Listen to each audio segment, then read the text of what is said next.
हम लोग श्रीमद् भागवतम से पढ़ रहे हैं, तीसरा स्कंद 25वां अध्याय 34वां श्लोक। मेरे ख्याल से आज पहला दिन है, उसके ऊपर 2 दिन लग सकते हैं, ना भी लगें तो कोई बात नहीं। देखिए, भगवान से पूछा गया कि आप में कैसी भक्ति उचित है, तो भगवान ने शुद्ध भक्ति का वर्णन किया। ठीक है, अब वह 7 श्लोकों में शुद्ध भक्तों का वर्णन कर रहा है। तो प्रश्न का शुद्ध भक्तों का वर्णन क्यों कर रहे हैं?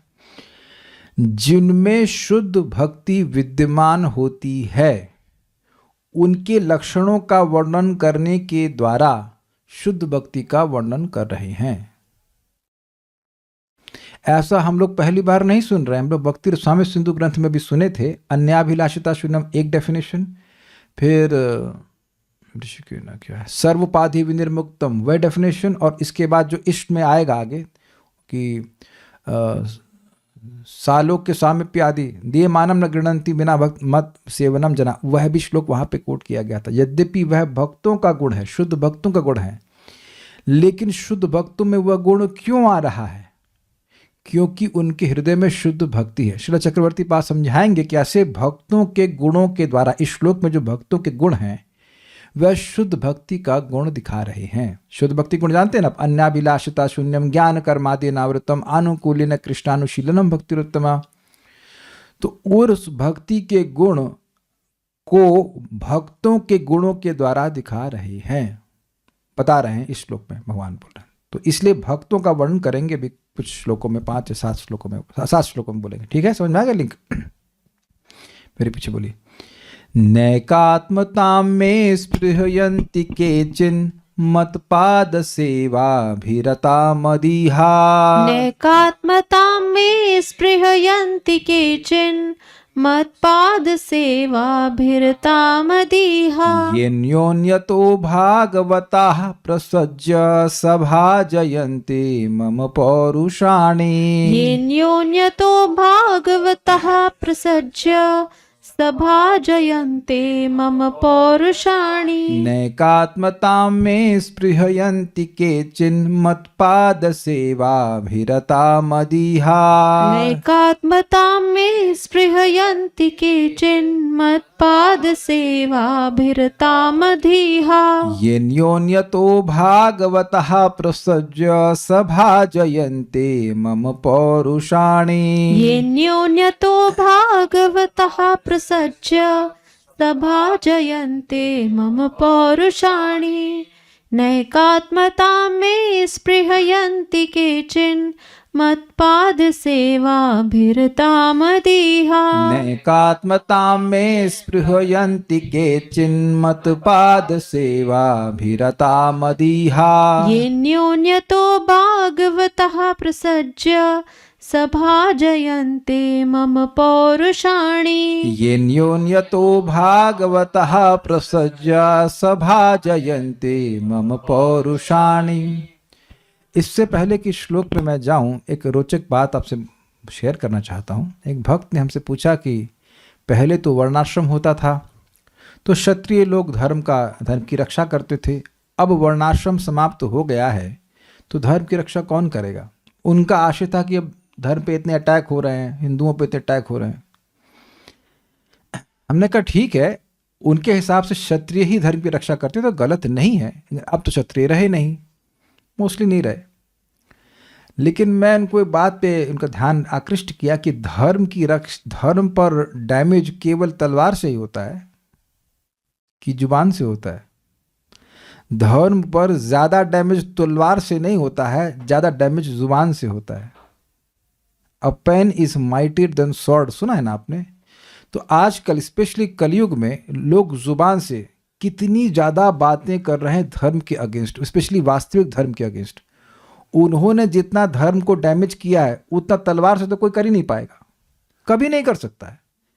जितना नास्तिकतावाद का मतलब प्रचार लोग वाणी से कर रहे हैं उतना तलवार से कैसे कर सकता है, बताइए कोई?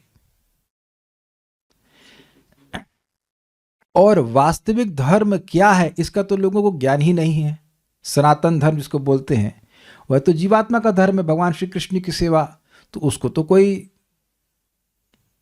उसको हरा मतलब उधर तो कोई बात ही नहीं हो रही है ना, उधर तो कोई बात ही नहीं हो रही है। जो अपने को हिंदू भी मान रहे हैं और कहते हैं कि हम सनातन धर्मी हैं, तो हिंदू तो एक समय में आया ना शब्द, वो सनातन कैसे हो सकता है? वो तो मुसलमान या जो लोग उधर से आए, वो इधर इंदुस के अदर रहने वालों को, सिंधु नदी के अदर इस तरफ रहने वालों को, ईस्ट में रहने वालों को हिंदू कहने लग गए। तो एक टाइम में शुरू हुआ ना। ये सनातन धर्म तो नहीं हो सकता है। सनातन धर्म की कुछ इसमें एलिमेंट्स हैं, लेकिन सनातन धर्म तो नहीं हो सकता है। देवताओं की पूजा सनातन धर्म तो नहीं हो सकती है। तो धर्म की रक्षा, धर्म का ज्ञान उसके प्रवर्तन के द्वारा होता है। प्रवर्तन means you प्रोपाउंड it, propagate it. अब एक और इंपॉर्टेंट बात है कि मैं अगर भागवतम नहीं पढ़ूं तो आप लोगों को बोलूंगा देखो रोज भागवत पढ़ना, कौन सुनेगा इस बात को? इसे कहते हैं धर्म ध्वजी, धर्म की ध्वजा लेके घूमना, लेकिन धर्म का पालन नहीं करना।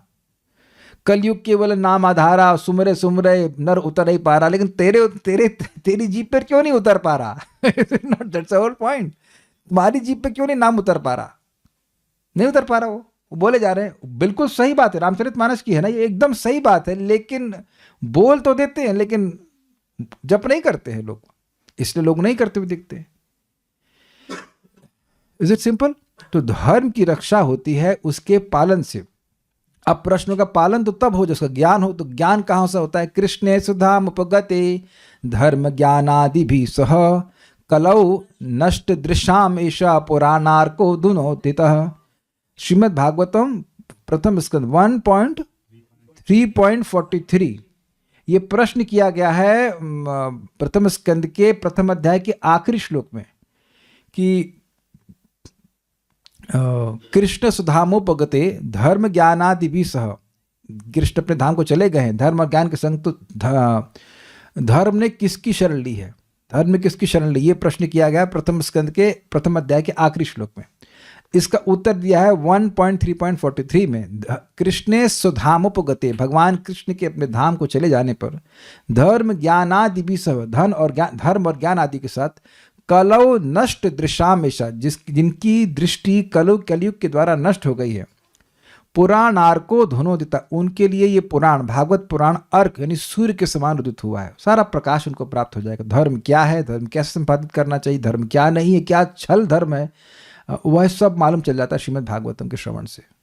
तो नियमित रूप से श्रवण करने से बात समझ में आ जाती है और इसके द्वारा धर्म की रक्षा होगी। वर्णाश्रम के द्वारा नहीं हो सकती, कोई पालन कर भी नहीं सकता है, स्पेशली कलयुग में। तो एक बार फिर से बोल लेते हैं। नैकात्मतां में स्पृहयन्ति केचिन मत पाद सेवा भीरतः मदीहा। नैकात्मतां में स्पृहयन्ति केचिन मत्पाद सेवा भीरता मदीहा। ये न्योन्यतो भागवतः प्रसज्य सभाजयन्ते मम पौरुषाणि। ये न्यून्यतो भागवतः प्रसज्य सभाजयन्ते मम पौरुषाणि। एक बात तो विनोद की लगती है, जैसे ये यमुना एक्सप्रेस वे पे बसें चलती हैं तो अपने टाइम से चलती हैं, तो रास्ते में लोगों को पिकअप कर लेती है। जो जहाँ से बैठ जाए। इसी प्रकार से हम अपनी क्लास टाइम से शुरू कर सकते, कभी बिफोर टाइम भी शुरू कर देते हैं। तो जहाँ जहाँ से लोग बैठना शुरू करें कोई दिक्कत नहीं है। कोई 7:01 बैठ आ जाए, आइए खुला, कोई दिक्कत, आइए बैठिए। कोई 6:45 पे आइए, कोई दिक्कत नहीं, सीट है आपके लिए, सबके लिए एक सीट है हमारी इस क्लास में। एटलीस्ट 300 लोग के लिए तो है। अभी तक तो सीट नहीं भरी है, तुम्हारी बस खाली ही जाती है, थोड़ी खाली ही जाती है, इसलिए कोई दिक्कत नहीं। कम any time, join any time. लेकिन सबको एक इंटरेस्टिंग बात है, सब लोग मान लो नोएडा जा रहे हैं, कोई आगरा से, कोई वृंदावन से, ठीक है, तो अलग अलग टाइम पे बैठ रहे हैं, लेकिन पहुंचेंगे सब एक ही टाइम पे। तो भागवतम का एक श्लोक, आधा श्लोक, थोड़ा सा संपर्क भी जीव को लाभ देने वाला है। थोड़ा सा ये श्लोक, एक मिनट, टेक्स्ट हिल रहा है ना, एक मिनट। हाँ भाई जाओ। ओके, अनुवाद पढ़िए, अनुवाद। जो भक्ति कार्यों में संलग्न है और जो मेरे चरण कमलों की सेवा में निरंतर लगा रहता है, ऐसा शुद्ध भक्त कभी भी मुझसे तदाकार एकात्म होना नहीं चाहता। क्यों नहीं होना चाहता भाई, यही बताइए। सेवा नहीं कर वेरी पाएगा। गुड, बिल्कुल। वो सेवा में लगा हुआ है, उसको सेवा में मजा आ रहा है, और जिस चीज से सेवा ही छूट जाए उसे काहे चाहेगा। ऐसा भक्त जो अविचलित होकर लगा रहता है, सदैव मेरी लीलाओं तथा कार्यकलापों का गुणगान करता है। तो अब आपको समझ में आ रहा है कि भगवान को कौन सी सेवा चाहिए। श्रवण कीर्तन की सेवा सबसे प्रमुख है। और अद्भुत बात है कि कभी जब भक्त श्रवण कीर्तन करता है तो कुछ लोग बोलते, अरे कुछ सुनते ही रहोगे या कुछ सेवा भी करोगे। इसको सेवा मानते ही नहीं है। अरे भाई एक बात बताइए, सेवा का मतलब क्या है? सेव को सुखी करना। आप लोग अपने जीवन में ये बताइए कि अगर किसी ने आपकी प्रशंसा की है तो कितनी देर के बाद आप सुखी हुए? तुरंत। और जब निंदा करता है तब? अरे वो निंदा ना करे, वो कहीं किसी ने आपकी निंदा करी और वो सुन के आया और बोला कि वो आपके बारे में ऐसा कह रहे, तब भी तुरंत दुखी होते कि नहीं होते? ये तुरंत सबसे जल्दी जो भगवान संतुष्ट होते वो श्रवण कीर्तन की सेवा है भाई। इतना तो समझ लेना चाहिए, ठीक है? तो ये सेवा भगवान चाहते हैं, इसलिए इसको रखना चाहिए यहाँ पे जीवन में। ये यानी जो मत पाद सेवा, मेरी चरणों की सेवा में अभिरत, अभिरत, रत मतलब लगे रहना, आसक्त होना, और अभिरत मतलब अभितः रत मतलब खूब लगे रहते हैं, छोड़ते ही नहीं भगवान की सेवा को। और मद ईहा, मुझे प्राप्त करने का प्रयास करने वाला है या मेरी इच्छा वाला है। भागवता वाले भक्तजन हैं वे अन्योन्यतः प्रसज्य, आपस में मिलकर केवल रूम बंद करके किताब पढ़ने से नहीं चलेगा। लिखा है इसमें कि भगवान केवल क्या कह रहे हैं कि रूम बंद करके बस किताब बाँच रहा है या बाँच नहीं सकता, पढ़ रहा है। लिखा है इसमें क्या? It is not sufficient to only read. खुद पढ़ लेने मात्र से भगवान उतना प्रसन्न नहीं होते हैं। मैं ये नहीं कहूँगा कि प्रसन्न नहीं होते हैं, लेकिन भगवान ये नहीं बोल रहे हैं कि केवल पढ़ लिया। क्या सबको समझ में आ गया? इट इज़ नॉट सफिशिएंट कि आपने आधा घंटा पढ़ लिया, उसके बाद उसको रिपोर्ट कार्ड में भर दिया, काउंसलर भी खुश और आप भी खुश, जान छुट्टी। मैं यहां बोल रहा हूं तो एक स्क्रूटनी भी है ना कि मैं जो समझा हूं वो सही है या नहीं। जैसे कभी कभी मैं पूछ लेता हूं कुछ भक्तों से कि मैंने क्या बोला, तब थोड़ी कठिनाई अनुभव होती है कि नहीं? सुनने में तो कोई कठिनाई नहीं है, लेकिन कीर्तन करने में कोई कठिनाई आती है कि नहीं आती है? कि जो समझा है वो ठीक से समझा है कि नहीं, और उस हिसाब से बोलना है कि नहीं। आख्यान करने में बहुत परिश्रम हो जाएगा कि नहीं हो जाएगा? सुनना है, समझना है, इसलिए यह देखा जा सकता है कि कोई व्यक्ति पढ़ रहा है बहुत देर, और अच्छी बात है, बहुत अच्छी बात है कि ग्रंथ पढ़ रहा है, लेकिन अगर भगवान को संतुष्ट करना चाहता है पूर्ण रूप से तो उसे बोलना भी चाहिए भगवान के बारे में। और देखिए कोई मुश्किल बात नहीं है, आप ऐसा मत कहना कि आपने आज तक कुछ भी पढ़कर कभी नहीं बोला है। कुछ थोड़ा सा पढ़ लेते, यूट्यूब का कोई शॉर्ट देख लेते तो शेयर कर देते, देखो हमने ये चीज देखी, देखो हमने वो चीज देखी। कुछ समझ में आया तब ना बोले। Do you agree with this? तो भगवान यहां स्पष्ट रूप से कह रहे हैं कि अन्योन्यतः प्रसज्य, प्रकृष्ट सज्य, बहुत अच्छा उनको लगता है भक्तों को आपस में बैठ करके दुनिया की चर्चा करना। जान मुझे गलत बोले कोई, इसी को जगाने के लिए, कोई सोचता है ठीक है, दुनिया की नहीं, मम पौरुषाणी, मेरे पराक्रमों को। जैसे भगवान ने गोवर्धन लीला करी, गोवर्धन को उठाया, और भी कालिया को दमन किया, ऐसे बहुत सारी लीलाएं। सब हाजयंते, आदर के साथ गुणगान करते हैं। अब इसका क्या मतलब है? देखिए कुछ लोग जो अभक्त हैं वह भी कभी कभी भगवान कृष्ण की क्षमा कीजिएगा, कृष्ण की लीलाओं का वर्णन करते हुए देखे जाते हैं। जानते हैं मैंने एक शब्द क्यों हटा दिया यहां से? क्योंकि वह कृष्ण को भगवान नहीं मानते। महापुरुष इंसान, कहीं कहीं लोग बोलते हैं कृष्ण का हृदय जगन्नाथपुरी में रखा हुआ है, ऐसे लग रहा है ऑपरेट करके ना। अक्सर ही कहाँ से सजेशन आ जाते हैं यूट्यूब पे, उसको देखने का ही मन नहीं करता, फालतू बात एकदम।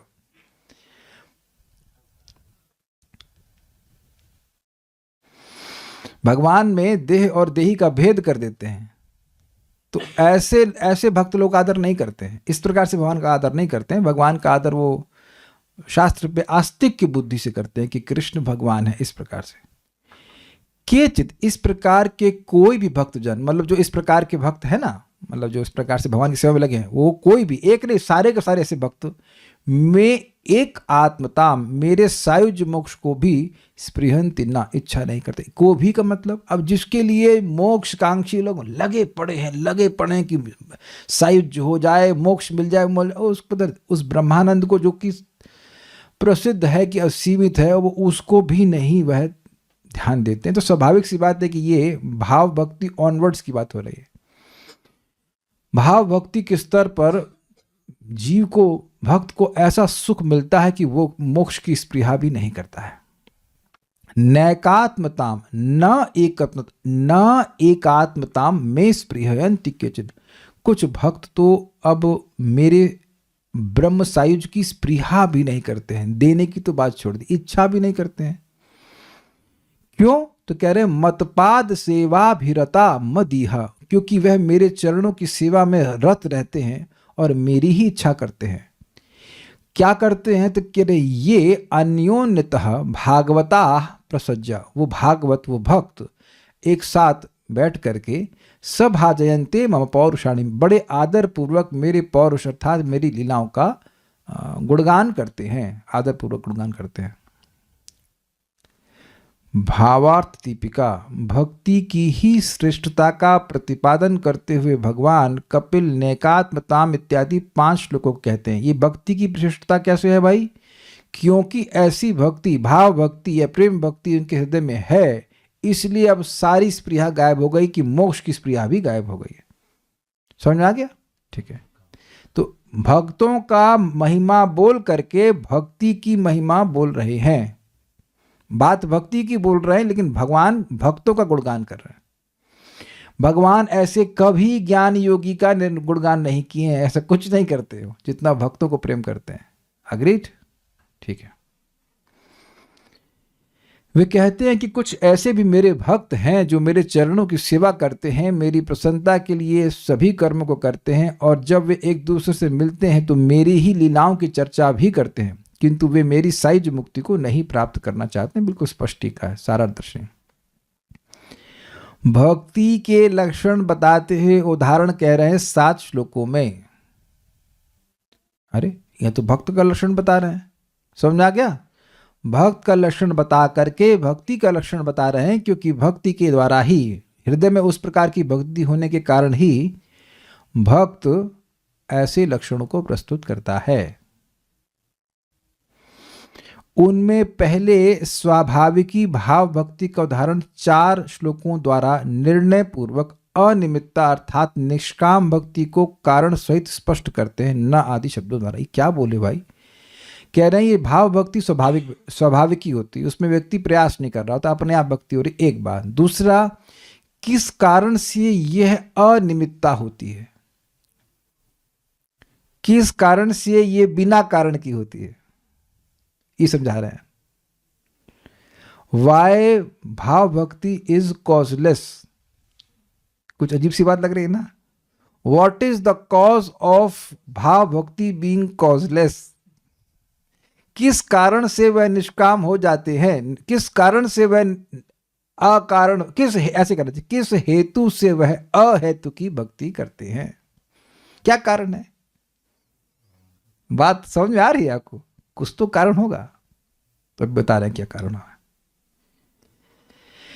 एकात्मताम, ब्रह्म के साथ एकत्व भाव अर्थात ब्रह्म एक रूप सायुज मुक्ति की इच्छा नहीं करते, इससे मुक्ति से भी भक्ति की श्रेष्ठता सिद्ध हुई। ये तो क्लियर हुआ।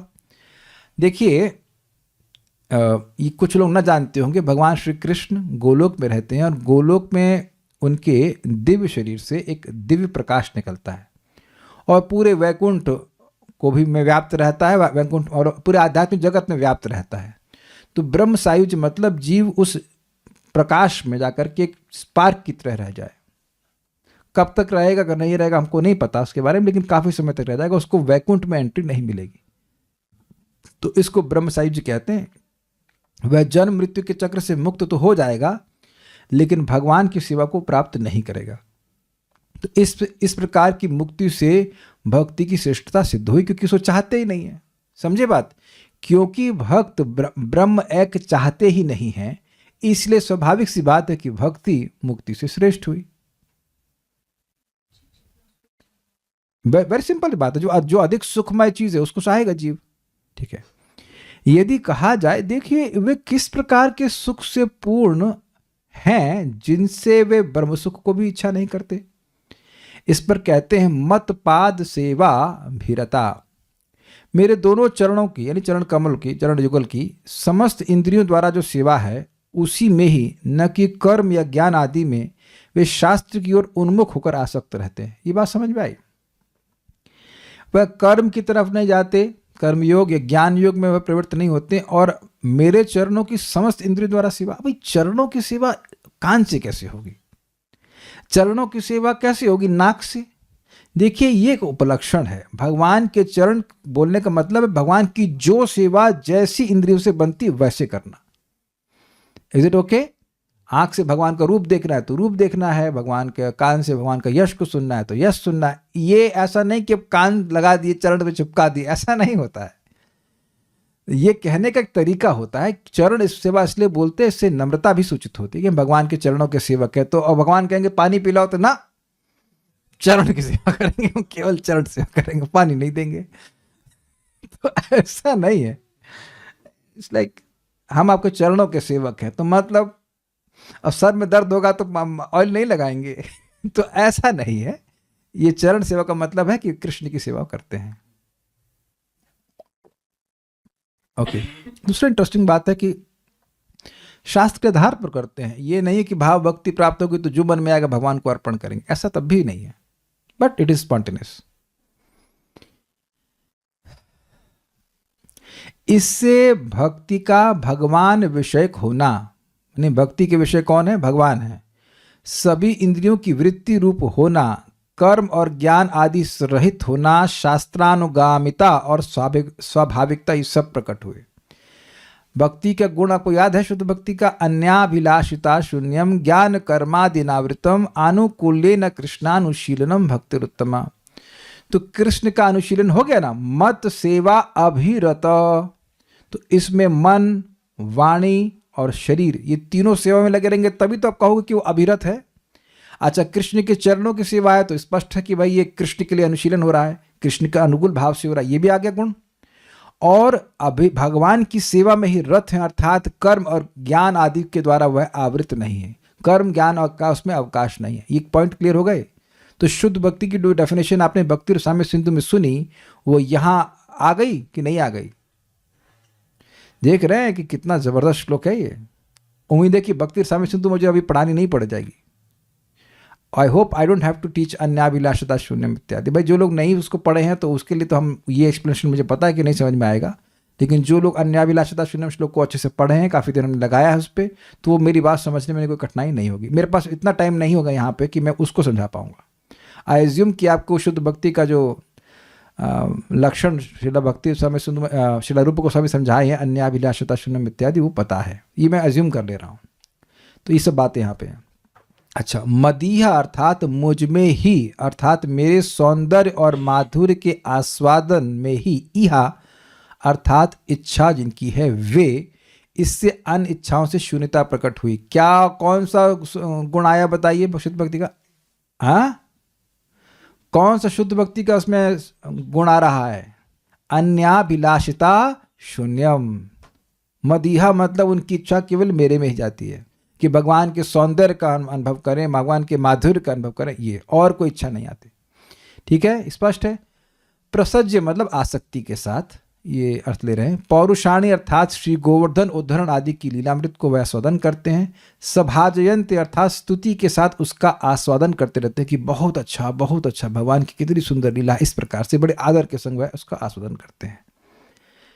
इससे श्री चरण कमलों की सेवा के आनंद के भाव के कारण, सौंदर्य सुगंध आदि के अनुभव के भाव से और लीला अमृत के आस्वादन के भाव के कारण ब्रह्म सुख भक्तों को कभी भी रुचिकर नहीं लगता।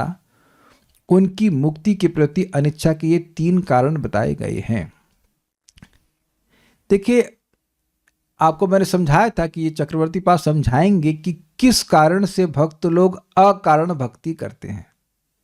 एक कारण है कि सेवा का आनंद मिलता है, दूसरा भगवान के सौंदर्य सुगंध आदि के अनुभव का आनंद मिलता है, और तीसरा लीला अमृत के आस्वादन का आनंद मिलता है। सेवामृत, सौंदर्यामृत कह लीजिए, और लीला अमृत। हाँ, वही तो बात है। तो इस कारण से वह किसी कारण के कारण भक्ति नहीं करते हैं। भाई कारण वाली भक्ति क्या हो गई? अब हमको कुछ स्वर्ग आदि चाहिए, या जगत में कुछ स्पेशल चाहिए, या फिर सिद्धि चाहिए, या फिर मोक्ष चाहिए। ये सब कारण बने तीन: भुक्ति, मुक्ति, सिद्धि, कामी, सकल या शांति। कामना में तो तीन ही आ गए ना, उसके बाहर तो कुछ आ नहीं रहा है। समझ रहा है ना बात? तो अब ये तीन क्यों नहीं चाहिए? क्योंकि भक्त भगवान की सेवा में सुखी हैं। सबको समझ में आ गया? क्योंकि भक्ति का सुख मिल रहा है, इसलिए स्वाभाविक रूप से अन्य चीजों की तरफ ध्यान नहीं जाता है। जानते हैं, जैसे कि भोजन कर लेते हैं तो अब भूख शांत हो जाती है, तो और किसी चीज को नहीं चाहते हैं। एक बात यहां सूत्र हम फिर से याद कर लें कि अभी हृदय में अगर हम कोई इच्छा देखते हैं जो कि भगवत संबंधी नहीं है, तो उसको देख करके निराश होना चाहिए। हम जानबूझ के गलत बोले, नहीं, निराश नहीं होना चाहिए। केवल देखना चाहिए कि अभी मुझे थोड़ी भक्ति कम है, भक्ति बढ़ाऊंगा तो ये भी समाप्त हो जाएगी। जस्ट कीप ऑन डूइंग भक्ति। जैसे जैसे भक्ति बढ़ती जाएगी वो इच्छाएं अपने आप चली जाएंगी। एक भक्त हैं जो यहाँ तो खैर मैसेज करते हैं, यूट्यूब पर जा करके सारे नेगेटिव मैसेज किए जा रहे हैं। हम उनको चैनल से हाइड करते जाते, फिर मैसेज कर रहे हैं। भाई, there is no utility in negativity. जो कार्य आप नहीं कर पा रहे हो उसकी चिंता मत कीजिए। उस कार्य को जिसको करना है वो कर देगा। कुछ समझे मैं क्या कह रहा हूं? आपका जो कार्य है, भगवान का नाम उच्चारण करना, प्रसाद ग्रहण करना, वो आपका काम है। जैसे खाना हजम करना आपका भी काम है क्या? तब आप कभी बोलते हो मैं तो खाना हजम कर ही नहीं पा रहा हूं, मैं तो जानता ही नहीं कि खाना हजम कैसे होगा। यू डोंट डू दैट ना, you don't ask that question. तो जिसका काम है वो भगवान क्या बोलते हैं, प्राण पान समायुक्ता पचाम्यन्नम चतुर्भुजम। प्राण और पान से सम्यक रूप से युक्त होकर के मैं ही खाना पचाता हूं, तो भगवान पचाने दो उनको, काहे आप डिस्टर्ब कर रहे हैं? जिस स्तर पर भक्ति के आप या मैं हैं, उसी स्तर पर आपको कार्य करना ही पड़ेगा। ना उससे ऊपर उछल सकते हैं उस पॉइंट पर, ना नीचे जाएंगे। जैसे एक भक्त आज निराश हो रहे थे, प्रभु जी ये है वो। हमने कहा देखो भाई, आप भले ही जप ना कर पा रहे हो कुछ दिन से या जितने भी दिन से, लेकिन अगर आप आज क्लास में आते हो तो मुझे पूर्ण विश्वास है कि आपकी ऐसी चेतना है कि मेरी कोई भी बात समझने में आपको कोई भी दिक्कत नहीं होगी। क्या मैं समझा पाया मैंने क्या कहा? कुछ भक्त जरूर यहाँ पर हैं जो अभी हो सकता हो 1 महीने से या 2 महीने से जप कर रहे हो, वेरी गुड, लेकिन जरूरी नहीं है कि वो मेरी सारी बात समझ रहे हैं। मैं डिस्करेज नहीं कर रहा हूं, मैं खाली एक बात बोल रहा हूं। वो भक्त भले ही अपनी भक्ति में इस समय स्ट्रगल कर रहे हों, लेकिन वो कई साल से जप कर रहे हैं, बहुत अच्छी प्रीचिंग करते थे। तो अब वह अगर किसी दिन भी कोई भी क्लास सुनेंगे, उनको समझने में कोई दिक्कत नहीं आएगी। क्या मैं समझा पा रहा हूं? भक्ति की कुछ क्रेडिट्स हैं जो कभी जाते ही नहीं है। वो 10 साल बाद सुनेगा, वो समझ में आएगा हाँ क्या बोल रहे हैं, समझ में आ रही बात। इट्स नॉट दैट कि वो व्यक्ति, जैसे मान लो वो भक्त अभी आ जाएं तो वो अन्याभिलाषिता शून्यम को पढ़ा चुके, तो उनके लिए अन्याभिलाषिता शून्यम ऐसा नहीं करी क्या बोल रहे हैं, पर समझ में नहीं आ रहा। जो लोग अभी नए हैं उनके लिए इज ए न्यू सब्जेक्ट। सो वो बहुत अच्छी बात है कि चैंटिंग कर रहे हैं, इट्स वेरी गुड। लेकिन कुछ चीजें हैं जो आपके जीवन में एकदम स्थिर हो गई भक्ति की, वो ऐसा नहीं कि उसको भी समझने में दिक्कत आएगी या करने में कुछ दिक्कत आएगी। मैं उनको एनकरेज कर रहा था कि आपको केवल अपनी प्रायोरिटी सेट करनी है। आप सुबह आराम से उठ के चैंटिंग कर सकते हैं, ये नहीं कि आपको हरे कृष्ण मंत्र भी याद करना होगा भी। तो खैर हम बात ये कर रहे थे कि भक्ति के जिस स्तर पर हैं उतना ही आपके हृदय में वैराग्य आएगा, उससे 1% अधिक नहीं आ सकता और ना उससे 1% कम आ सकता। मैं ये बोलना चाह रहा हूं, जिस भक्ति के लेवल पे आप हो उस पे ही रहोगे। I mean you don't have to जबरदस्ती पतन करने की जरूरत नहीं है, लेकिन मैं समझा पा रहा हूं मैं क्या कह रहा हूं। तो धैर्यपूर्वक भक्ति कीजिए भाई। अरे भाई नहीं जा रहे जन्म में तो क्या फर्क पड़ रहा है, अगले जन्म में जाएंगे, नहीं तो अगले जन्म में जाएंगे। अब उस पर तो अपना कुछ कंट्रोल नहीं है ना। जिस चीज़ पे कंट्रोल है वो कीजिए, नाम उच्चारण कीजिए, भगवान की बड़ी परेशानी है कि श्लोक याद नहीं हो रहा। अरे भाई, हरे कृष्ण मंत्र याद हो गया कि नहीं? सारे श्लोक के मेरे को याद हो गए भागवतम के। ऐसा तो ना होता है। ये बहुत इंपॉर्टेंट पॉइंट है, इसको थोड़ा समझिएगा कि जिस स्तर पर आप भक्ति के हैं उस स्तर से आप भक्ति कीजिए, आगे सब बढ़ता जाएगा, भक्ति सब कुछ ठीक कर देगी। तात्पर्य प्रभुपाद जी का आप पढ़िए तात्पर्य। शास्त्रों में 5 प्रकार की मुक्ति बताई गई है। इनमें से एक है भगवान से तादात्म्य अथवा अपने व्यक्तित्व को त्याग कर परम आत्मा में विलीन होना। यह एकात्मताम कहलाती है। भक्त कभी भी ऐसी मुक्ति स्वीकार नहीं करता। क्यों नहीं करता माता जी? क्योंकि सेवा नहीं कर पाएगा। ऐसे मत बोलिए, ऐसा समझाइए कि आप समझा रही हैं, क्लास दे रही हैं। प्रभु जी, भक्त को सेवा का सुख मिलता है तो, और सेवा करके, भगवान की सेवा करके वो प्रसन्न होता है। तो जब वो एकात्मा हो जाएगा भगवान से तो वो सेवा कैसे कर पाएगा? बस सिंपल। ठीक है, आगे पढ़िए। भक्त कभी भी ऐसी मुक्ति स्वीकार नहीं करता। मुक्ति के अन्य 4 प्रकार हैं। वैकुंठ को जाना। क्या नाम है संस्कृत में इसको? सालोक्य। आगे। भगवान की संगति करना। क्या नाम है संस्कृत में? सामीप्य। भगवान का सा ऐश्वर्य प्राप्त करना, सार्ष्टी, तथा भगवान जैसा स्वरूप प्राप्त करना, सारूप्य। ठीक है। जैसा कि कपिल मुनि बतलाएंगे, भक्त इन 5 में से किसी भी मुक्ति की इच्छा नहीं करता।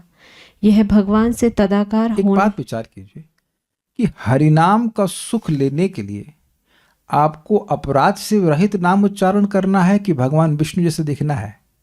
रुकिए रुकिए, माइक लीजिए, समझा देंगे। ये हमेशा बच जाते हैं इनके, भाई माइक दो ही कैसे बचते रहेंगे इतना? और ये तो प्रभु जी तो बहुत ही कम कमाते हैं, तो उनको तो पकड़ना है ना। जल्दी ऑन करिए। लोग बड़े चालू हैं, लोग वो दूसरा फोन चालू नहीं करते, बचे रहते हैं। वेदवादी बेचारे हमेशा प्रेशर में रहते हैं। कहाँ गया फोन? माइक्रोफोन इस गया। चलिए, जब तक आप बोलिए। तो नाम उच्चारण करने के लिए भगवान जैसा रूप चाहिए? नहीं। अच्छा, भगवान के लोक में होना चाहिए? नहीं। भगवान जैसा ऐश्वर्य चाहिए? नहीं। और भगवान एकदम बगल में बैठे हो तब? नहीं। तो अब राधा शर्मा माता जी, क्या लगता है आपको, ये वेदवादी सही बोल रही, गलत बोल रही हैं? आप मुस्कुरा रही हैं। वकील की पत्नी ना कोर्ट केस ना हो जाए इसलिए चुपचाप बैठी। अरे भाई, नाम उच्चारण करने के लिए सब चीज की जरूरत ही नहीं है। तो आपको नाम में मजा आने लग गया तो अब अलग से मांगोगे, भगवान जी थोड़ा सा ये चेहरा ठीक कर दीजिए। सच्ची बात, वाई दैट्स अ पॉइंट। और आप सभी लोग, मैं समझता हूं, जब जप करते होंगे तो ये इच्छा आती होगी, काश हमारी नाम में रुचि हो जाए, काश हमारी नाम में रुचि हो जाए। तो हो जाएगी। उसके लिए जरूरी नहीं कि आप वैकुंठ जाएं। ऐसा नहीं है कि अब यहां रह जाओगे, जिसको नाम में रुचि होगी यहां छोड़ देंगे, ऐसा बात नहीं है। लेकिन ऐसा नहीं है कि नाम में रुचि आपको वैकुंठ में जाके ही प्राप्त होगी। मैं ये समझाना चाहता हूं। Is it okay? हाँ जी, पढ़िए आगे। यह भगवान से तदाकार होने के विचार को नारकीय मानकर घृणा करता है। एक मिनट, कहाँ गया था? हाँ ठीक है। भगवान। अच्छा, एक चीज बताइए, नरक को नरक क्यों कहते हैं? वरुण प्रभु बताइए। आपको बहुत इजी वाले प्रश्न करता हूँ, वेरी इजी। नहीं तो पास कर देंगे राधा रमन प्रभु को। नरक, अरे पहले पास कर देंगे, शर्म नहीं आती? बोलो बोलो भाई, नरक को नरक क्यों कहते हैं? अरे बहुत सिंपल है, ये तो अनंत भोगने पड़ते हैं। हाँ, क्या बोला आपने? दुख भोगने। Very good. अब आप ये बताइए कि उसमें निर्विशेष ब्रह्म में क्या दुख है? वहां के यमदूत आकर के कढ़ाई में तल रहे हैं उनको। क्या यमदूत आकर वहां पे कढ़ाई में तलते हैं? ना, नहीं आते। तो क्या दुख है वहां पर? मतलब सुख भी नहीं है, मतलब बढ़ेगा ऐसे। उसको बंद कर दिए, मैंने क्यों डिस्टर्ब हो रहा है? एक वक्त बोले अकेलेपन का, अरे नहीं, बहुत सारी ज्योत, बहुत सारे स्पार्क्स हैं वहां पे। बहुत सारे स्पार्क है, क्या अरे अनंत स्पार्क है वहां पे, क्या अकेलापन?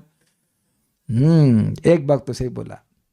देखिए, सेवा का सुख नहीं, ये बहुत बड़ा दुख है। इंद्रिया ही नहीं है, ये बात है। अद्भुत, वहां लड़ना भी चाहेंगे तो लड़ नहीं पाएंगे। पता नहीं बोले ना, कुछ बोल ही नहीं सकते आप। तो ये बहुत बड़ा दुख है। हाँ? वो चमकते रहो वहां पे, ये बात है। तो नारकी मानकर घृणा करता है। आगे पढ़ना है। भगवान चैतन्य के परम भक्त श्री प्रबोधानंद सरस्वती ने कहा है, इनकी समाधि यहाँ पर है कालिया दह के पास, हाँ कालिया हृद के पास। कैवल्यम नरकायते, अर्थात परमेश्वर के साथ एकाकार होने का सुख जिसकी कामना मायावादी करते हैं नारकी मानी जाती। अब एक भक्त बड़ा हमसे डिस्कशन किए कि ब्रह्म सायुज्य में लीन होते हैं तो वापस आते हैं कि नहीं आते हैं, तो वो भक्त हैं, हम नाम नहीं रख रहे। तो माय डियर डिवोटी, ये बताइए कि क्या ऐसे विचार करना की जरूरत है कि कोई नरक से वापस आता है कि नहीं आता है? आप विचार कीजिए, नरक से वापस आ जाए तो ज्यादा अच्छा है ना कम से कम उद्धार होने का चांस है। और ऐसा कोई नरक हो जहां जाने के बाद कोई वापस आए ही नहीं तो और खतरनाक है ना। दोनों परिस्थिति में अगर ये मान लिया जाए कि ब्रह्म से जाकर के वापस आ जाते हैं तब भी खतरा है, इतनी मेहनत करके पहुंचे और गिर गए। और दूसरा कि अगर वहां पहुंचकर कभी वापस नहीं आते हैं तब भी खतरा है, क्योंकि वैकुंठ अब कभी पहुंच ही नहीं पाएंगे। वैकुंठ तो साधना कैसे पहुंचेंगे, साधना करने का मौका ही नहीं मिलेगा, इंद्रियां ही नहीं रहेंगी। तो दोनों ही तरह से ब्रह्म त्याज हो गया कि नहीं, ये बात। अच्छा एक और बात बताइए, विचार कीजिए कि जैसे हम लोग यहाँ भगवान का नाम बोलते हैं, भगवान को माला पहनाते हैं, ऐसे कुछ है, तो कुछ तो ये भावना के विश्वास है कि भगवान खुश होते हैं। लेकिन ये जो ब्रह्म की साधना कर रहे हैं, कभी ब्रह्म सुखी होता है? हो सकता है ब्रह्म सुखी। अब आप ये बताइए कि ऐसे एंटिटी को अगर आप बोले, ऐसे एंटिटी से कुछ संबंध बन सकता है? ना वो दुखी होगा, ना सुखी होगा, ना आप रो रहे होंगे तो महाराज कहते हैं कि अब रोए भक्त ब्रह्म का तो रुमाल लेके पोंछने में नहीं आएगा। एंड यू सी, कोई लीला भी तो नहीं, कुछ भी नहीं, बेसिकली ड्राई। तो अब प्रश्न है कि इतनी खराब वस्तु को लोग कौन चाहेंगे जिनकी अविशुद्ध बुद्धि है? एक दूसरा, जो जगत से एकदम फ्रस्ट्रेट हो गए हैं, इस जगत के संबंधों को, इस जगत के स्वामियों को झेल झेल कर वो सोचे हैं कि अरे भाई अब और सेवा नहीं करनी है, अब हमेशा के लिए इटर्नल रिटायरमेंट चाहिए, कुछ काम ना करें। लेकिन ये उनको सुख देगा नहीं, ठीक है। नारकी मान्यत, ये एकात्मता शुद्ध भक्तों के लिए नहीं है। तो ऐसा व्यक्ति शुद्ध भक्त नहीं है। ऐसे, अब देखिए इंटरेस्टिंग है, ऐसे अनेक तथाकथित भक्त हैं जो सोचते हैं कि बद्ध अवस्था में हम भगवान की पूजा करते हैं, किंतु अंततः वह कोई पुरुष तो है नहीं, मतलब भगवान कोई पुरुष नहीं है। उनका कहना है कि चूंकि परमेश्वर निराकार है, अतः काम चलाने के लिए हम निराकार परमेश्वर को साकार रूप प्रदान कर सकते हैं, किंतु मुक्त होते ही पूजा बंद हो जाती है। यह सिद्धांत मायावादी दर्शन द्वारा रखा जाता है। वस्तुतः निर्विशेषवादी परम पुरुष में नहीं, अपितु उनकी शारीरिक ज्योति ब्रह्म ज्योति में समाहित होते हैं, भगवान में लीन नहीं होते हैं। यद्यपि यह ब्रह्म ज्योति उनके शरीर से भिन्न नहीं है, किंतु शुद्ध भक्त इस प्रकार के एकाकार एकात्मता को स्वीकार नहीं करते, क्योंकि भक्तगण भगवान में तदाकार होने के तथाकथित आनंद से अधिक बड़े आनंद में लीन होना चाहते हैं। एग्जाम्पल दिया जाता है कि तोता पेड़ में लीन होने के लिए नहीं जाता है, पेड़ के फल को खाने के लिए जाता है, उसका आस्वादन करता है। यद्यपि कभी कभी हो सकता है कि तोता पेड़ में दिखाई न पड़े, लेकिन वह बैठा खूब फल खा रहा है। पिबत भागवतम रसमालय मुहुरहो रसिका भुवि भावुका। मोक्ष के बाद भी भागवत सुनो, इसका क्या मतलब है वेदवादी? मोक्ष के बाद भी भागवत सुनो, इसका क्या मतलब है? इसका मतलब यह है कि इंद्रियां रहेंगी, कान रहेगा तब न सुनेंगे, आप व्यक्ति रहोगे तब न सुनोगे। तब भागवतम प्रमाण है, भागवत प्रमाण है कि मोक्ष के बाद भी भागवतम का आस्वादन किया जाना चाहिए, बल्कि वो अब उसके बाद तो अब रुका ही नहीं जा सकता है अपने आप को। नारद जी है, शिव जी है, ये सब लोग भगवान के यश को बोलते ही रहते हैं, भागवत बोलते ही रहते हैं, चर्चा होती ही रहती है। सबसे बड़ा आनंद भगवान की सेवा करना है। इसलिए अगर हमारे दिन में हमको लगता है अभी क्या कर रहा है, अभी तो हो गया चैंटिंग, अभी तो हो गया सारा स्टिपुलेटेड सर्विस, तब हम लोग बहुत खतरे में हैं समझे। जो सबसे बड़ा आनंद है उसके प्रति भी अनभिज्ञ और भक्ति बढ़ानी है। क्या मेरी बात समझ में आई सब लोगों को? अच्छा, कितने लोगों के संग ऐसा होता ही नहीं है दिन में कि अब क्या करना है। अच्छा, ये लोग को समझ में नहीं आया, इनको होता नहीं लगता। ओहो, very advance devotees, very good. तो ये तो अच्छा है, आपको मेरा दृष्टांत समझ नहीं है। मेरे को तो बहुत बार हो जाता है दिन में, अब क्या, जैसे आता है अब क्या करना है, अरे बाप रे खतरा, सो जाओ। मैं तुरंत सो जाता हूँ, सोने के बाद कुछ करेंगे। बहुत डेंजरस है भाई, क्योंकि जैसे ही आप सोचते हैं कि खाली हुए, माया तो तुरंत बगल में बैठी हुई है। अच्छा ये खाली होगा, चलो बोर हो रहे हैं, इनको सेवा में लगाए हम। कह रहे हैं मेरे साथ, अच्छा ये देखें भाई कौन अच्छे अच्छे रिप्लाई आ रहे हैं। कह रहे हैं कि मेरे साथ नहीं होता सो मेनी सेवा, यू आर वेरी फॉर्चुनेट, मेरे संग हो जाता है, somehow I am very fast probably, time ही नहीं मिलता सोचने का। प्रोज अच्छा, बड़ी अच्छी बात है, आप लोग बचे। हम तो पता नहीं भगवान की क्या कृपा है कि हम थोड़ा काम तेज कर लेते हैं, तो उसलिए हमारे पास टाइम बच जाता है। Please be merciful on me, give me. आप लोग बता देना, भेज देना, खाना वाना बनने की सेवा ले लेता हूँ मैं, टिफिन शुरू करता हूँ। जस्ट हमारी तो एक क्लास अगर छूट जाए या नहीं, ऐसा आज तैयार नहीं कर पाया, समझ ही नहीं आ रहा था, मतलब समझ में नहीं आया था, तैयार नहीं हुआ था, तो बड़ा डर लगने लगता है, क्या करें।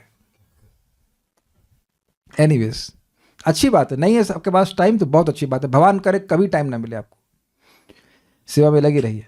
भक्त निरंतर यही सोचते रहते हैं कि भगवान की किस प्रकार सेवा की जाए। वे संसार की बड़ी से बड़ी बाधाओं के होते हुए भी ऐसे साधन जुटाते रहते हैं जिससे भगवान की सेवा की जा सके। ये बड़ी इंटरेस्टिंग बात है यहाँ पे, इसीलिए मैंने हाईलाइट किया है।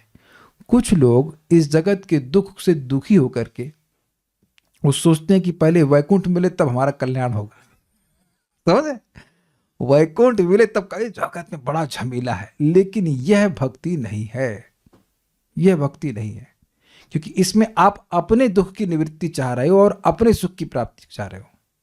That's not a devotees mood. देखिए, जो इस प्रकार की सेवा में लगा हुआ है, कठिनाइयों के बाद भगवान की सेवा करना चाहता है, उसको क्या भगवान इस जगत में रहने देंगे? इतनी अकल तो होनी चाहिए समझने के लिए ना। आप समझ रहे हैं बात?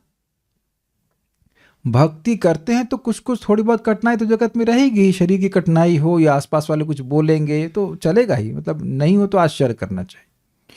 लेकिन इन सब कठिनाइयों के बाद भी जब कोई भक्त सेवा कर रहा है तो क्या ये भक्त का प्रेम नहीं है? इस जगत में कोई व्यक्ति अगर किसी में आसक्त होता है तभी वह बहुत सारी कठिनाइयां स्वीकार करके भी सेवा करता है। जैसे हमारी माँ लोग, माताएं अब रात रात भर जग करके भी बच्चों का पालन करती हैं, है कि नहीं? तो प्रेम है ना कि पड़ोसी के बच्चे को भी ले आती है। हमारा पल गया, आप तो अपना भेज दो। कितनी माताओं ने ऐसा किया है भाई? अपना बच्चा पाल करके पड़ोसी का बच्चा पाल रही है। कोई तो हाथ खड़ा करो। कोई नहीं करते रे, एक ही पाल ले बहुत है। तो आप जान लीजिए कि वो करने में परिश्रम नहीं अनुभव करते ना। हम तो थ्योरी बोल रहे हैं, लेकिन आप लोग तो अनुभव है ना, हम गलत तो नहीं बोल रहे हैं। नेचुरल अफेक्शन है, इसलिए बच्चे के लिए बनाते हैं, स्वाभाविक होता है, ये प्रेम का लक्षण है ना। तो ये इंटरेस्टिंग बात है कि इस जगत की बाधा को भक्त लोग बाधा नहीं मानते। जो भी बाधा आती है उसको बड़े प्रेम से स्वीकार करते हैं। वैसे बहुत मैं विस्तार नहीं करूंगा, लेकिन जैसे प्रभुपाद जी ने प्रचार किया है, जो भी प्रभुपाद जी के जीवन को जानते हैं वो समझ लेंगे कि हम क्या कह रहे हैं। इतनी इतनी इतनी समस्या कि हम लोग सोच भी नहीं सकते। कहाँ कोई कोर्ट केस हो रहा है, कभी ये हो रहा है, कितने मंदिर बनाने, ये बहुत बहुत सारी समस्या होने के बावजूद प्रभुपाद जी भगवान के यश का प्रचार करना चाहते थे, अपने गुरु महाराज को प्रसन्न करना चाहते थे, तो किए हो।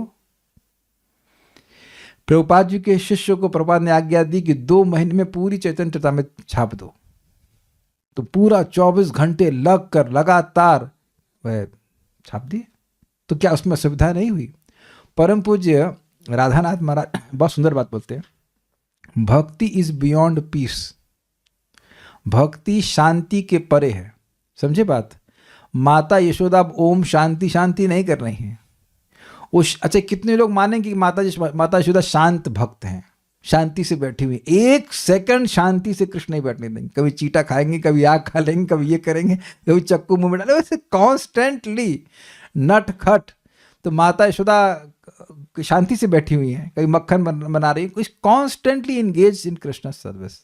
Is it okay? तो जो लोग शांति चाहते हैं वो उनके लिए गोलोक वृंदावन तो कतई नहीं है, वहां शांति नहीं है। एक भक्त इंग्लिश में कहते हैं, in bhakti peace is not guaranteed but bliss is guaranteed. आनंद तो की गारंटी है, शांति की गारंटी नहीं है।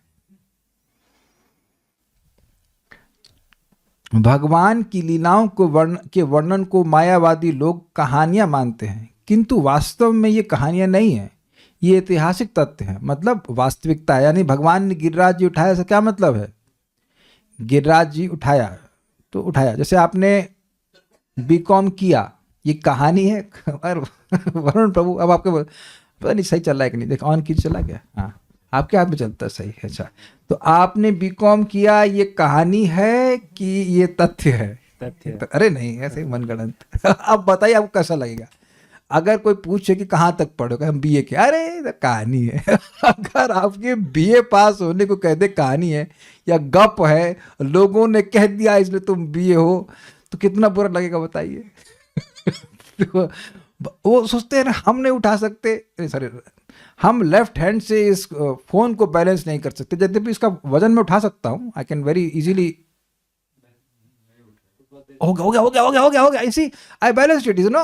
लेकिन कितना परिश्रम इसके नीचे कौन आएगा? फिर भी देखिए मैंने बैलेंस कर दिया, वो भी राइट वाले से, लेफ्ट से तो करना बड़ा मुश्किल है।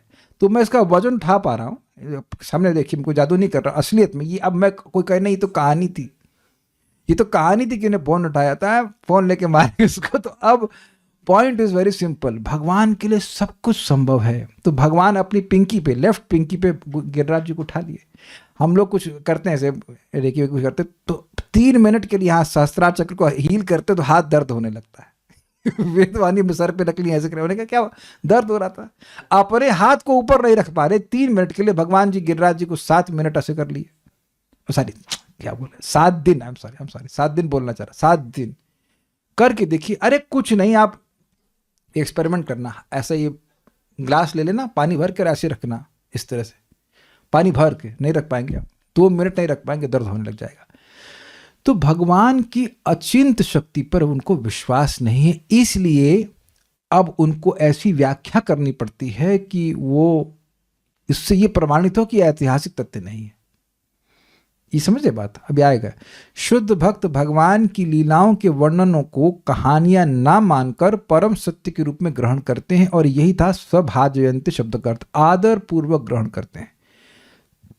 मम पौरुषाणी शब्द महत्वपूर्ण है। पौरुष मतलब महान कार्य करने का सामर्थ्य। भक्तगण भगवान के इन कार्यकलापों का गुणगान करने में अत्यधिक अनुराग रखते हैं, किंतु मायावादी इन कार्यकलापों के विषय में सोच भी नहीं पाते। क्यों? वो सोचते हैं कि ऐसे कोई इंसान कैसे उठा सकता है गिरिराज को। अरे भाई, गिरिराज जी को इंसान नहीं उठा सकता, स्वीकार है, लेकिन भगवान इंसान नहीं है। सब कुछ हम अपने लॉजिक में अटाना चाहते हैं। ये बताइए कि आज से 20 साल पहले कोई ऐसा हो सकता था कि अब आप सब्जी वाले को ऑनलाइन पेमेंट कर सकते थे? कितने लोग सोचते हैं? तो वो तो आपके लॉजिक में नहीं था ना, और आपके सामने भी हो रहा है कि नहीं? आप घर में बैठे हो और आपके अकाउंट से पैसा निकल जाए। 20 साल पहले तो हो सकता था? हम लोग कोई सोचते ही नहीं थे, वी कैन नॉट थिंक। हमें तो 20 साल पहले स्मार्टफोन भी हमको नहीं पता था। कोई बोला था गैलेक्सी, हम तो गैलेक्सी वो जानते थे जो हो रहा है। What is this Galaxy? मुझे सही में नहीं, 2000 वटेवर, शायद 2012-14 तक भी मुझे कुछ पता नहीं था स्मार्टफोन क्या होता है, कुछ भी पता नहीं था। मैं टॉपिक ऑफ डिस्कशन ही नहीं था वो। ये छोटे से फोन होते थे, उस तरह के, इसको यूज करते थे। इवन जब मैंने पहली बार वो नोकिया से पहले भी कोई कंपनी थी, हाँ मोटोरोला का बड़ा सा फोन, हमारे फूफा जी को देखने, वाह बिना तार के, वेरी नाइस। अरे वो छोड़ दीजिए, बिस्लेरी की बोतल देखी थी मैंने पहली बार, हमने कहा इसमें क्या है। 97 में हमने कहा कोई स्पेशल पानी होता है, उससे पहले हमने कभी सोचा ही नहीं था कि पानी भी बिकता है क्या। वी वर सो लाइक बोले थे, हमको पता नहीं क्यों पानी लेके चलेगा आदमी, हम लोग को this was beyond our capacity to understand. तो आप सोचिए, जो अपने लॉजिक में इस जगत की जो भी घटनाएं हो रही वो आपके लॉजिक पे नहीं चल रही हैं, तो भगवान आपके लॉजिक से चलेंगे? मैं खाली ये बोलना चाह रहा हूं। इनके अनुसार परम सत्य निराकार है। किनके अनुसार? मायावाद के। बिना साकार हुए कर्म कैसा? निर्विशेषवादी श्रीमद् भागवत, भगवद गीता तथा अन्य वैदिक ग्रंथों में वर्णित कार्यकलापों को कपोल कल्पित कहानियों के रूप में लेते हैं और इसलिए वे उनकी अत्यंत कपटपूर्ण व्याख्या करते हैं। मतलब राम जो है ना, राम नहीं थे, वो धर्म की प्रतीक हैं या सत्यता की प्रतीक है। ऐसे कहते हैं प्रतीक बिठाना। ये मंथरा नहीं थी, ये पता नहीं द्वेष का प्रतीक है। सिंबोलिज्म समझते हैं इसको, वो सिंबल बनाने लग जाते हैं उसके। जैसे किसी भी देश का झंडा देश है, क्या समझ रहे हैं कि नहीं समझ रहे हैं? किसी भी देश का झंडा देश है कि देश का प्रतीक है? प्रतीक है। उसका सम्मान करते हैं लोग, अलग बात है, लेकिन ऐसा नहीं कि कोई व्यक्ति मान लीजिए कि झंडे को फाड़ दिया तो देश को ही फाड़ दिया। देश और देश के झंडे में लोग मानते हैं कि भेद नहीं है, लेकिन भेद होता है। क्या ये स्वीकार है या मैं ऐसे ही बोल गया? Is it okay? अब मैं नहीं कह रहा हूं कि देश के झंडे का अपमान करना चाहिए, किसी भी देश के झंडे का अपमान नहीं करना चाहिए, लेकिन बात सिंपल है।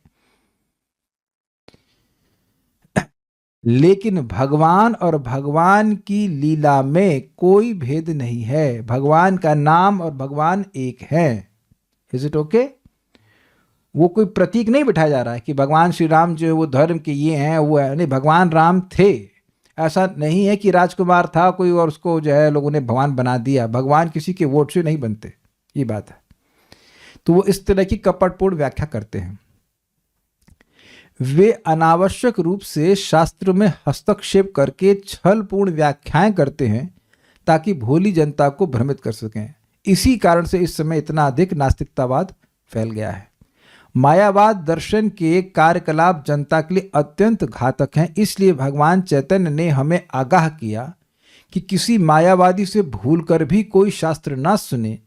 वे समग्र प्रक्रिया को भ्रष्ट कर देंगे और जो व्यक्ति उन्हें सुनेगा वह परम सिद्धि प्राप्त करने के लिए भक्ति मार्ग पर कभी भी नहीं चल सकेगा, क्योंकि भक्त और भगवान तीनों शाश्वत हैं और ये भगवान की शाश्वतता को गायब कर देते हैं। यहाँ तक कि जीवात्मा की शाश्वतता को भी गायब कर देते हैं। कहते हैं लीन हो जाएगा, खत्म हो जाएगा, या फिर दीर्घ काल के बाद ही भक्ति मार्ग पा सकेगा। देखिए, मेरे एक मित्र बता रहे थे वो बड़ा ब्रह्म में लीन होना, मतलब लीन तो नहीं होना चाह रहे थे, लेकिन ब्रह्म में लीन ब्रह्म बड़ा उनको इंटरेस्ट हो रहा था। तो मैं उनसे पूछा कि आपको उतना क्या इंटरेस्ट उसमें आ रहा है? तो कह रहे कि कुछ समय वह ऐसे भक्तों के संग वृंदावन में ऐसे भक्तों के संग रहे या उनका संगति प्राप्त हुई कि जो भक्ति तो कर रहे थे लेकिन अंततोगत्वा लीन होना चाहते हैं। अब समझे बात? अब इसलिए कोई भी भक्त नामोच्चारण कर रहा है तो उसका हम सम्मान करेंगे, is absolutely fine, way good. लेकिन उससे ये पूछ लें कि तुम्हारे जीवन का उद्देश्य क्या है, परम उद्देश्य क्या है। और अगर परम उद्देश्य भगवान में लीन होना एक बार भी वो बोल दिया, भैया उसके बाद आपको नहीं सुनना है। परम पूज्य राधानाथ महाराज की जीवनी अगर आपने पढ़ी हो, जर्नी होम, उसमें बड़ी सुंदर घटना है इसी प्रकार की। कोई व्यक्ति थे, कहीं बिहार में कहीं कोई व्यक्ति रहा होगा, तो बड़ा भगवान की भक्ति करे, राम भगवान की भक्ति करे, नाम उच्चारण कर रहा है, खूब सेवा कर रहा है, इत्यादि इत्यादि, खूब भोजन करा रहा है। तो उस समय महाराज जी एक लड़के थे, मतलब साधु नहीं बने थे, साधु के ड्रेस में थे लीजिए। तो उनको बुलाए और प्रसाद पवा रहे थे। तो बोले कि वो व्यक्ति पूछे, आपको पता है कि मैं इतना भगवान का नाम क्यों बोलता हूँ और अब इतने लोगों की सेवा क्यों करता हूँ? तो अब महाराज बोले, हाउ डू आई नो, मुझे नहीं पता ऐसा क्यों करते। कहते हैं क्योंकि मैं राम बनना चाहता हूँ। अब महाराज बोले कि वो सुन करके वो भोजन करना हमको भारी पड़ गया कि भाई ये क्या हो रहा है, किस चेतना से करना पड़ रहा है। आप लोग से निवेदन है, पढ़ी, महाराज को बड़े बहुत तरह के लोग मिले हैं। आपको देखेंगे कि हम भक्तों से कई गुना अधिक तपस्वी लोग मिल जाएंगे, लेकिन उनके मन में यही भावना है कि ब्रह्म में लीन हो जाना है। भगवान की सेवा, नित्य सेवा प्राप्त करने ऐसे बहुत कम लोग होंगे जो प्रामाणिक रूप से जानेंगे। तो इसका कारण क्या है? संगति ऐसे लोगों की मिल जाती है जिस तरह कैसे बोलते हैं कि ब्रह्म में लीन हो जाएंगे तो सब अच्छा हो जाएगा। ठीक है, इस सुनने का ध्यान दीजिएगा। कहाँ गया महाप्रभु? इस बात को बोल रहे हैं, नहीं तो बहुत टाइम खराब हो जाएगा इसमें। कपिल मुनि ने स्पष्ट कहा है कि भक्ति के कार्यकलाप मुक्ति से बढ़कर हैं। इसे पंचम पुरुषार्थ कहा जाता है। 4 पुरुषार्थ हैं, धर्म, अर्थ, काम और मोक्ष, उससे श्रेष्ठ पंचम पुरुषार्थ। सामान्यतया लोग धर्म, आर्थिक विकास तथा इंद्रिय तृप्ति के कार्यों में प्रवृत्त होते हैं और वे इस विचार से कर्म करते हैं कि परमेश्वर से एकाकार होने जा रहे हैं मुक्ति।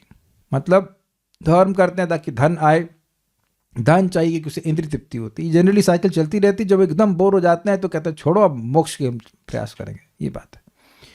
किंतु भक्ति तो इन समस्त कार्यकलापों से बढ़कर है। फलतः श्रीमद् भागवत का प्रारंभ ही इसी कथन से होता है कि भागवत में सभी प्रकार की छद्म धार्मिकता का उन्मूलन किया गया। धर्म प्रोजित कैटबोत्र परमो निर्वसराणाम सताम। इस श्रीमद् भागवतम में, केवल इसी श्रीमद् भागवतम में किसी भी प्रकार के धोखेबाजी वाले धर्म को बाहर कर दिया गया है। धोखेबाजी मतलब आप 100 रुपये दे रहे हो और चीज दी जाए 25 पैसे की, तो धोखा हुआ कि नहीं आपके साथ? तो मनुष्य जीवन बहुत दुर्लभ है। अब उसमें कोई व्यक्ति धर्म कर रहा है तो धर्म के नाम पर जो भी कुछ कर रहा है उससे उसको सुख नहीं मिलेगा, इसलिए उसको चीटिंग कहा जा रहा है। तो मोक्ष से भी जीव को वास्तविक सुख की प्राप्ति नहीं होगी, इसलिए चीटिंग कही जा रही है, ये बात बोल रहा है। भागवत में उन समस्त अनुष्ठानों का बहिष्कार हुआ है जो आर्थिक विकास तथा इंद्रिय तृप्ति के लिए या कि इंद्रिय तृप्ति से हताश होकर परमेश्वर से तादात्म्य से संबंधित हैं। समझे बात? वो धर्म जो व्यक्ति को धन प्राप्त कराए उसको बाहर किया गया है, और वह भी धर्म प्राप्त को बाहर किया गया है जिससे व्यक्ति को मोक्ष मिले, क्योंकि इससे जीव सुखी नहीं हो सकता है। भागवत विशेषता उन भक्तों के लिए है जो निरंतर कृष्ण भक्ति में या भगवान के कार्यकलापों में लगे रहते हैं और नित्य ही इन दिव्य कार्यकलापों का गुणगान करते रहते हैं। नित्य का मतलब रोज होता है, एटलीस्ट बताना पड़ता है भाई। शुद्ध भक्त वृंदावन, द्वारका तथा मथुरावासी भगवान के दिव्य कार्यकलापों की पूजा करते हैं, क्योंकि श्रीमद् भागवत तथा अन्य पुराणों में उनका उल्लेख है। बड़ी इंपॉर्टेंट बात प्रभुपाद यहाँ पे कह रहे हैं कि शुद्ध भक्त केवल यही नहीं है कि वृंदावन की लीलाओं का ही श्रवण करेंगे, भगवान की किसी भी लीला का वह आस्वादन करते ध्यान देने वाली बात है। ही they like all the past times of the Lord. मायावादी दार्शनिक इन्हें कहानियां कहकर इनका निषेध कर देते हैं, किंतु वस्तुतः ये महान तथा पूज्य विषय है और भक्तों द्वारा ही आस्वाद्य हैं। ये थोड़ा समझिए। कहानियां तो आपने भी सुनी ही होंगी भक्ति में आने से पहले, तो क्या उन कहानियों के पात्रों के लिए अपना जीवन समर्पित करते थे? I think now this is very clear. Clear कि नहीं? बहुत से आपने कहानियां सुनी होंगी, ऐसा तो नहीं है नानी ने सुनाई होंगी, चाची ने सुनाई होंगी, जिसने भी सुनाई हो, लेकिन उन पात्रों से आप कोई अपनी पहचान नहीं करते थे। पिक्चरें देखी होंगी, उसमें तो कुछ कहानी नरेशन चल रहा है, लेकिन भगवान की लीला जब हम सुनते हैं प्रामाणिक भक्तों के साथ में, तो भक्तों के लिए वो परम आदर का विषय होती है। इसीलिए आप देखो कि हर एक श्लोक पे कितनी व्याख्या हो रही है आचार्यों के द्वारा। कितना मुश्किल होगा, मैं पहले ही बोल चुका हूं, उसको लिखना कितना मुश्किल होगा उस समय। ऐसा नहीं है लिया और टाइप करना शुरू कर दिया। Is it not? Prabhupada ji अपना रात का समय 2 से 4 का समय बस 2-4 घंटे सोकर ही भागवतम को अनुवाद करने में क्यों बिताए? They are dedicating their life for this. क्यों? क्योंकि उनको अनुभव है इस बात का कि भगवान और भगवान की लीला में कोई भेद नहीं है। जो भी भगवान की लीलाओं का श्रवण करते वो तुरंत ही मृत्यु से पार हो जाते हैं। उम्मीद है कि बातें समझ में आ रही होंगी। और हम ये भी जानते हैं, ये बात ना जानते तो समझ लीजिए, इस समय मान लीजिए आप रात में कोई ग्रंथ उठाते हैं या दिन में कभी भी उठाते हैं, जिस समय आप भगवान की जो लीला पढ़ रहे हो वो आप उस लीला से कनेक्ट कर सकते हैं कि वो भगवान की लीला शाश्वत है। समझे? जैसे मान लीजिए आप काले दमन की लीला पढ़ रहे हैं, तो अब इस समय राइट नाउ कहीं ना कहीं किसी ब्रह्मांड में भगवान श्री कृष्ण कालिया का दमन कर रहे होंगे। समझे बात? जैसे सूर्य हर समय कहीं ना कहीं उदित हो रहा है कि नहीं, स्वीकार्य है कि नहीं? ऐसे ही जैसे भगवान यहां पूतना को मारे तो अब दूसरे ब्रह्मांड में और फिर पूतना को मारे, फिर तीसरे ब्रह्मांड में फिर, और ऐसे करके क्रम से चलता रहता है हर लीला। जो लीला यहां समाप्त, वो तुरंत दूसरे ब्रह्मांड में लीला शुरू हो जाती है। तो जब भी आप जो भी लीला पढ़ रहे हैं वो लाइव टेलीकास्ट हो रहा है, एक दृष्टि से कि वो लीला कहीं ना कहीं वहां पे हो रही होगी। कुछ समझ रहे हैं? भगवान की अनंत लीला है। ये बहुत पहले भी सुन चुके हैं, लेकिन फिर यहां पे बात आ रही है। लेकिन जो कहानी आपने सुनी उसके किरदार तो मर के खत्म भी हो गए। जैसे हमारी दादी सुनाती थी अपने पिताजी के बारे में, तो पिताजी तो खत्म हो गए ना, खत्म हो गए मतलब मर के खत्म। अब उनके बारे में बोल रही हैं तो खाली स्मरण कर रहे हैं, लेकिन जब आप भगवान की लीला का स्मरण कर रहे हैं तो actually you are connecting with the actual past time जो हो रहा है। क्या मैं समझा पाया? इट्स लाइक जैसे हम लोग टीवी में देखते थे ना, क्रिकेट देखते थे लाइव टेलीकास्ट, तो अब लाइव टेलीकास्ट देख रहे हैं, जैसे टीवी ऑन किया। या जैसे अभी प्रैक्टिकल है, हम लोग यहाँ लाइव क्लास कर रहे हैं, तो क्लास आप लोग लाइव अपने घर से बैठे देख रहे हो। अब इसको मैं वास्तविक बता रहा हूँ। परम पूज्य भक्ति तीर्थ महाराज शरीर छोड़ने वाले थे, महान भक्त थे, परम हंस भक्त थे। तो वह परम पूज्य राधानाथ महाराज के बहुत आत्मीय भक्त थे, मित्र थे। तो रात्रि का समय था और वो भगवान की लीलाओं को डिस्कस कर रहे थे महाराज से। डेजवू की बात नहीं कर रहा हूँ, महाराज से वो लीला का डिस्कस कर रहे थे और एकदम से बोले, महाराज महाराज वी हैव मेड इट। तो महाराज बोले, क्या कहना चाहते हैं? कहते हैं, as we are discussing these past times, I am able to realise that we are in the past times. जैसे हम इन लीलाओं का श्रवण कीर्तन कर रहे हैं, महाराज और भक्ति तीर्थ महाराज जी थे, तो मैं अब उसका अनुभूति कर पा रहा हूं कि मैं उस लीला में हूं, और इसका अनुभव उच्चतर भक्ति की अवस्था में होता है। जैसे मैंने आपको एग्जाम्पल दिया था महाराज कुलशेखर का, वो राजा थे और भगवान श्री राम के भक्त थे, और पंडितों को हिदायत थी कि भाई कुछ विरह वाली बात ना करना कि माता सीता का अपहरण हो गया, ये सब बात नहीं बोलना। तो एक नए पंडित जी आए, वो सुना दिए कि रावण जो है वो माता सीता को अपहरण करके ले गए। अब राजा को तो आवेश हो गया, अरे कैसे ले गया। अब उसका चलो सेना को लेकर चलो, अब लंका पे चढ़ाई करेंगे। अब आपको ये पागलपन लगेगा, लेकिन भक्त के लिए वो पागलपन नहीं है। मैं एग्जाम्पल दिया था आप लोगों को। आप रात्रि में आज सपना देखोगे, कितने लोगों को सपना देखते हो वो सपना रियल नहीं लगता है। वो सपने से जब बाहर आते तो लगता है कि अरे रियल नहीं था, लेकिन उस टाइम तो लगता है ना। तो आप ही इसी जीवन में हर दिन जब आप सपना देखते हो तो इस जगत को छोड़कर एक दूसरी दुनिया में चले जाते हैं कि नहीं? तो भगवान के भक्त वास्तविक रूप से, मैं तो स्वप्न का उदाहरण दे रहा हूं, तो केवल एक छलावा है, लेकिन वास्तविक रूप से भगवान की लीला में प्रवेश कर जाते हैं भाई साहब। इसका प्रमाण श्रीमद् भागवतम का 3रा स्कंद ही है कि जब विदुर जी ने उद्धव जी से पूछा भगवान के बारे में, तो उसमें लिखा हुआ कि तल लोक, वह भगवान के लोक में प्रवेश कर गए। फिर वहां से वापस आकर के विदुर जी को बोल रहा है, यद्यपि वो जगत में है। We are where our consciousness is, it's not deja vu. Deja vu में क्या होता है, हाँ ये घटना पहले भी कभी हुई, ऐसा हमको अनुभव होता है, वो नहीं बात हो रही है। तो अगर ये सब कपोल कल्पना होता, भगवान की लीला है, तो ऐसा कैसे हो सकता है कि आपको उसमें प्रवेश कर जाए या कुछ कर जाए? भगवान के प्रेम की अवस्था में सब लोग कर जाते हैं, लोग मीन्स डिवोटीज।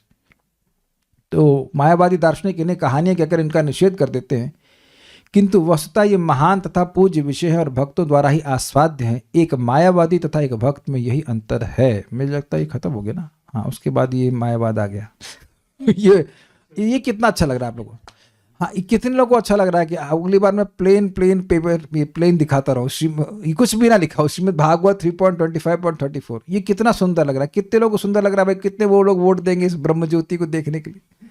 तो आप समझिए, पेपर को प्लेन देखना नहीं चाहते हैं और शाश्वत रूप से यही ब्रह्म ज्योति मिलीन होना चाहिए, कोई बड़ा अच्छा हो गया, ये हो गया। तो अब समझ में आ गया ना, यहाँ कुछ लिखा नहीं, को मजा नहीं आ रहा है ना। तो इसी तरह से अब ब्रह्म में लीन हो गए तो कुछ नहीं दिखेगा, कोई गाली देने के लिए भी नहीं आएगा। ठीक है कि नहीं? बोर हो जाएंगे। I think you got the point. It's not time travel, nothing. देखिए, मैंने बताया ना कि मैं कुछ बातें बोलूंगा तो जरूरी नहीं कि वो तुरंत अब पकड़ ही पाएंगे। हम टाइम ट्रैवल की बात नहीं कर रहे हैं। Krishna's लीलाज are eternal. काहे जन्म मृत्यु के चक्र से बाहर निकलना, तब देखिए, पता नहीं क्या बोले, हमको समझ नहीं आया। So will stop here. और तो कुछ नहीं, so will stop now. Shrimad Bhagavatam की जय, श्रील प्रभुपाद की जय, निताई गौर प्रेमानंदे।